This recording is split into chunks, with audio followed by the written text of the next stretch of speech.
ഒരു വീണെടുത്തു നിന്നുരുളലാണ്. നമ്മുടെ സംസ്ഥാനം ഇതേവരെ പ്രസിദ്ധീകരിച്ചിട്ടുള്ള ധവളപത്രങ്ങളൊക്കെ പൊളിറ്റിക്കൽ ഡോക്യുമെൻ്റായിരുന്നു. ഇതാണ് ശരിയായ ധവളപത്രം എന്നാണ് അദ്ദേഹം പറഞ്ഞത്. സർ, അത് വിചിത്രമായൊരു വാദമാണ്. സർ, നമ്മുടെ സംസ്ഥാനത്ത് അപ്പുറത്തായാലും ഇപ്പുറത്തായാലും മാറി മാറി വന്ന ഗവൺമെൻറ്റുകൾ ധവളപത്രം ഇറക്കിയിട്ടുണ്ട്. സർ, ഇവിടെ പ്രശ്നം ധനകാര്യ വകുപ്പിനെ ഇരുട്ടിൽ നിർത്താൻ പാടില്ല എന്നുള്ളതാണ്.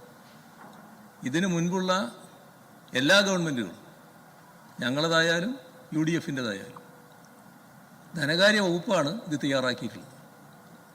സർ, ഇവിടെ ധനകാര്യ വകുപ്പല്ല തയ്യാറാക്കിയത്. അതാണ് ഗൗരവമായ വിഷയം. അപ്പോൾ ധനകാര്യ വകുപ്പ് നേരത്തെ തയ്യാറാക്കിയ അത്തരം ഡോക്യുമെൻറ്റുകൾ പൊളിറ്റിക്കൽ ഡോക്യുമെൻ്റാണെന്ന് മുഖ്യമന്ത്രി പറയുന്നത് വിചിത്രമായൊരു വാദഗതിയായിപ്പോയി. സർ, ഇതാണ് പൊളിറ്റിക്കൽ ഡോക്യുമെൻ്റ്. അത്തരമൊരു പൊളിറ്റിക്കൽ ഡോക്യുമെൻ്റ് ഇവിടെ കൊണ്ടുവന്നത് തീർത്തും അനുചിതമായ നടപടിക്രമമാണ്.